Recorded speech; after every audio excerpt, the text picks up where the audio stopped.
I'm sitting in my kitchen this morning, same chair I've sat in for the past 12 years, watching my neighbor Harold water his garden through the window. He does it the same way every day, methodical, patient. Each plant gets exactly what it needs.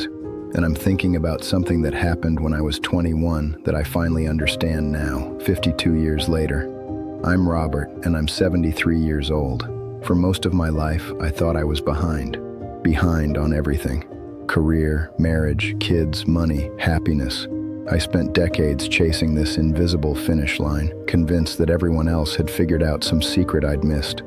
But Harold and his garden just taught me something I wish I'd known at 21, or 31, or even 61. When I was 21, I got my first real job at a small accounting firm. I was eager, ambitious, ready to prove myself. My supervisor was a woman named Ruth. She was maybe 50 then, quiet, unassuming. She wore the same 3 cardigans in rotation and brought her lunch in a brown paper bag every single day. I remember thinking she was settled, and not in a good way. I thought settled meant giving up.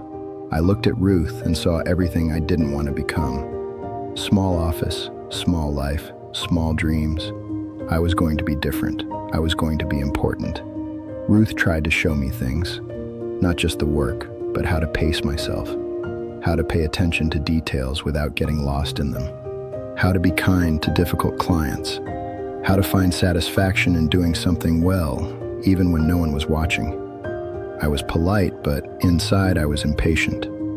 I thought, this is fine for you, Ruth, but I have bigger plans. I left that job after 18 months, moved to a bigger firm, better salary, more prestigious clients, an office with my name on the door. I was moving up, moving forward exactly like I thought I should be. Ruth gave me a small potted plant when I left, a spider plant. She said it was hardy, would grow anywhere. I thanked her and promptly forgot about it. For the next 30 years, I chased bigger and better. Bigger firm, better salary, more responsibility, more recognition. I worked 60-hour weeks. I missed family dinners. I canceled vacations. I measured my worth by my title, my income, how busy I was. Being busy meant being important, and being important meant being successful. And you know what? I was successful by every metric I'd set for myself. Corner office, 6-figure salary, respect from my peers. I should have been happy, but I wasn't. I was exhausted, anxious, always looking over my shoulder at the next person climbing behind me. I kept thinking that happiness was just one more promotion away, one more achievement away, one more getting ahead away. I'd arrive at each goalpost and immediately see the next one. There was always another mountain to climb. Then, 3 years ago, I had what they call a cardiac event. Nothing dramatic, just my body's way of saying, Janet, we need to talk. During my recovery, I found myself with something I hadn't had in decades. Time, real time, not time stolen between meetings or grabbed on weekends before diving back into work. Just time. I started walking, doctor's orders, and on one of these walks, I passed my old neighborhood. On impulse, I knocked on Ruth's door. She still lived in the same small house she'd had 30 years ago. She invited me in for tea. The house was exactly as I remembered it. Simple, clean, warm, but now I noticed things I'd missed before. Family photos everywhere, handwritten letters tucked into mirror frames, a garden visible through the kitchen window that took my breath away. We talked for 3 hours. I learned things about Ruth I'd never bothered to ask about when I worked for her. She'd been married for 42 years to a man who made her laugh every single day. She had 4 children who called her twice a week. She volunteered at the Literacy Center, teaching adults to read. She'd traveled to 12 countries, always choosing places based on their gardens rather than their tourist attractions. She told me about the spider plant she'd given me years ago, how her grandmother had given her a cutting from the same plant in 1962, how she'd shared cuttings with friends, neighbors, co-workers for decades. There's probably a little bit of Grandma's plant growing in homes all over this city, she said, smiling. I confessed that I'd killed that plant within 6 months, too busy to water it, too focused on other things to notice it dying. She just nodded. Plants have their own timeline, she said. People do too. That's when it hit me. Ruth hadn't been settled, she'd been rooted. I'd spent 52 years confusing being rooted with being stuck. I thought putting down roots meant giving up on growth, but Ruth showed me that roots aren't what hold you back. They're what hold you steady while you grow. All those years I thought I was moving forward. I was actually just moving. Sideways maybe, sometimes backwards, but not forward in any meaningful way, because I was never still long enough to actually grow anything real. Ruth had stayed in one place, but she'd grown deep. Deep relationships, deep knowledge, deep contentment. While I was climbing ladders, she was planting seeds. While I was chasing the next thing, she was nurturing what she had. I think about my career now. 30 years of accomplishments that look impressive on paper but feel hollow in my chest. I networked with hundreds of people but never really knew any of them. I attended countless professional events but never felt like I belonged at any of them. I was so busy building my reputation that I forgot to build a life. Ruth, meanwhile, had been living, really living, every day. In the same house, the same job, the same small routine that I'd once pitied. But she'd found something I'd been searching for my entire career. Enough. She was enough.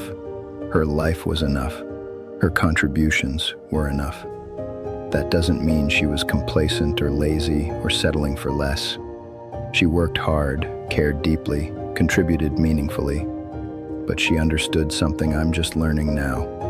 The difference between growing and going. I see it in Harold now, watering his garden. He's not going anywhere, but he's growing something beautiful right where he is. His tomatoes, his marriage to Betty, his friendship with the teenagers next door, who sometimes help him with the heavy lifting.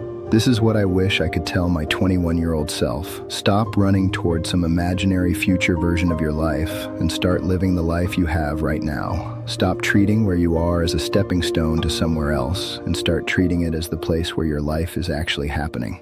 Because here's what took me 52 years to learn. The goal isn't to be impressive. The goal is to be present. The goal isn't to have the most or achieve the most or be the most. The goal is to be rooted enough that you can grow. Most of us spend our lives trying to get somewhere else. Better job, nicer house, more money, different city, different relationship, different version of ourselves. We treat our current life like a rough draft, like the real life will start when we get our act together. But this is it.